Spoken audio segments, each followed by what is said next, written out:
Embrace the power of knowledge at Sanskriti University, ranked first in most promising university in engineering and management in India. Visit www.sanskriti. Bharat जो कि ज्ञान की जन्मभूमि था, भारत ने ज्ञान को बड़ा हल्का शब्द बना लिया। लोक संस्कृति में ज्ञान जैसे गाली बन गया है। आपको जब किसी को ताना मारना होता है तो आप उससे बोलते हो बहुत ज्ञानी न बन, जबकि अध्यात्म का मतलब ही होता है ज्ञान। ऋषियों से पूछेंगे तो वो कहेंगे कि चेतना बोध स्वरूपा है, बोधो अहम प्रज्ञानम ब्रह्म। ज्ञान के अलावा अध्यात्म कुछ होता नहीं, लेकिन भारत ने ज्ञान को पता नहीं कहां छोड़ दिया और धर्म के नाम पर पता नहीं क्या पकड़ लिया। उसी का नतीजा है वो सारी हिंसा जो हमें भिन्न भिन्न रूपों में देखने को मिल रही है।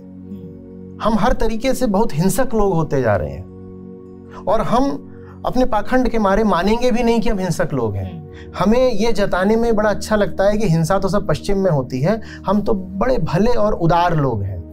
मैं मानता हूँ सचमुच उदारता हम में रही है, पर वो उदारता बहुत तेजी से कम होती जा रही है। हम बड़े अनुदार होते जा रहे हैं, वो अनुदारता हमें ही भारी पड़ रही है।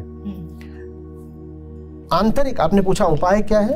आंतरिक तौर पर भारत को उसके केंद्रीय दर्शन के पास लाना पड़ेगा। हमें धर्म का असली मतलब समझना पड़ेगा और उसके लिए मैं कह रहा हूं हमें कहीं दूर इधर उधर जाने की जरूरत नहीं है। हमें हमारे ही वैदिक दर्शन के निकट जाना पड़ेगा। मैं वैदिक कर्मकांड नहीं बोल रहा हूं, मैं वैदिक दर्शन बोल रहा हूं, वैदिक ज्ञान बोल रहा हूं, मैं उपनिषद कह रहा हूं। हमें उसके पास जाना पड़ेगा। ये आंतरिक हुई बात, और जब ये आंतरिक बात होने लगेगी तो आप बाहरी बहुत सारे बदलाव देखेंगे। उदाहरण के लिए कंपनियां हैं, महिलाओं के प्रति, महिलाओं की नियुक्ति, हायरिंग के प्रति उनकी दृष्टि बदलने लगेगी। बहुत सारी कंपनियां हैं जो कतराती हैं, जो नहीं भी कतराती हैं, वो जो नेतृत्व के पद होते हैं, लीडरशिप रोल्स, वो महिलाओं को नहीं देना चाहती हैं। भीतर कहीं ना कहीं एक संशय है या डर है कि लड़की है, महिला है, कर भी पाएगी, और इसके साथ कई अन्य मुद्दे रहते हैं। मातृत्व है, मैटरनिटी पर तो नहीं चली जाएगी, बहुत सारी बातें सोचते हैं कि ये सोचती है कि इसकी जो पहली प्राथमिकता है वो तो घर है, अब घर के मारे क्या ही काम को तवज्जो देगी। ग्लास सीलिंग आपने सुना ही होगा कि महिलाएं कॉर्पोरेट्स में जाती भी हैं तो एक स्थिति के बाद एक तल से आगे प्रगति नहीं कर पाती हैं। तो ये सब जब भीतर ज्ञान का प्रकाश आएगा तो समाज में ये सब चीजें बदलनी शुरू हो जाएंगी। जब भीतर ज्ञान आएगा तो फिर लड़की को सड़क पे निकलते डर नहीं लगेगा कि 10 लोग उसको ताना मारेंगे, कि मैं गाड़ी लेकर के निकलूंगी तो 5-6 लफंगे ऐसे ऐसे उसके घूमना शुरू कर देंगे। जो कानूनी उसको अधिकार मिलने चाहिए, देखिए भारत ने वो तो दे रखे हैं। संवैधानिक अधिकार भी महिला को पर्याप्त उपलब्ध है। तो अभी समस्या इसकी नहीं है कि हमने उसको एक कानूनी ताकत नहीं दी है, अभी समस्या अंदरूनी ताकत की है। वो अंदरूनी ताकत ना महिला के पास है ना पुरुष के पास है, तो इसीलिए हम एक बड़ा कमजोर समाज बनकर रह गए हैं। और एक बात और समझिएगा, हिंसा जब होती है ना तो दोनों ओर से होती है, क्योंकि कोई मनुष्य ऐसा नहीं होता कि आप उसके ऊपर हिंसा करते रहो और वो पलट के वार नहीं करेगा। तो हिंसा तो महिलाएं भी कर रही हैं, बस वो अपने तरीके से कर रही हैं। पुरुष के पास जो संसाधन है वो अपने संसाधन का उपयोग करके महिला पे हिंसा करता है, और महिला के पास जो संसाधन है, जितना उसका जोर चलता है, वो अपने तरीके से पुरुष पर हिंसा करती है। और सिर्फ पुरुष पर नहीं करती, महिला महिला पर भी हिंसा करती है। ये आपने खूब सुना होगा। मैं इसकी भुक्तभोगी भी हूँ।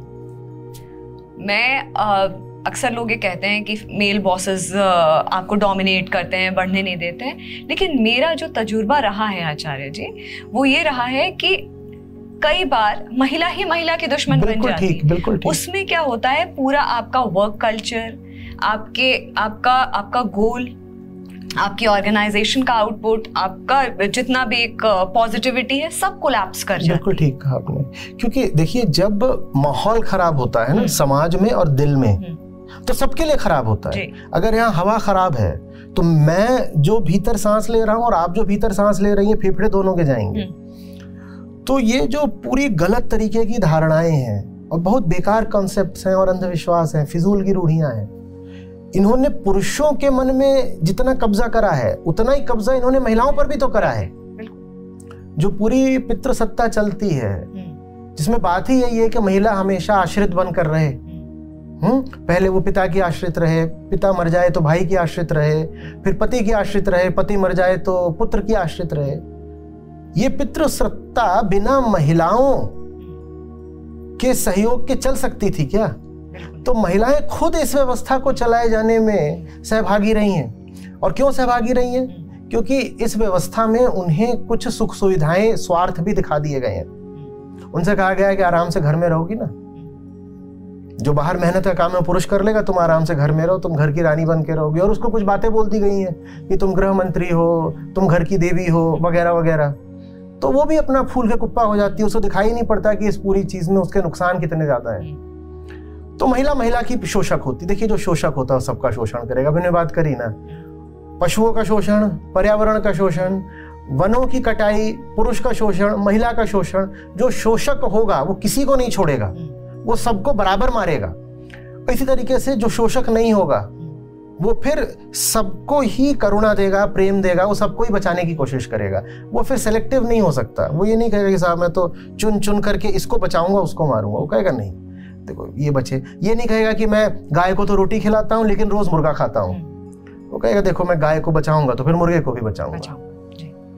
तो वो जो दृष्टि है जिससे करुणा सब पर बरसती है, वो तो अध्यात्म से ही आ सकती है।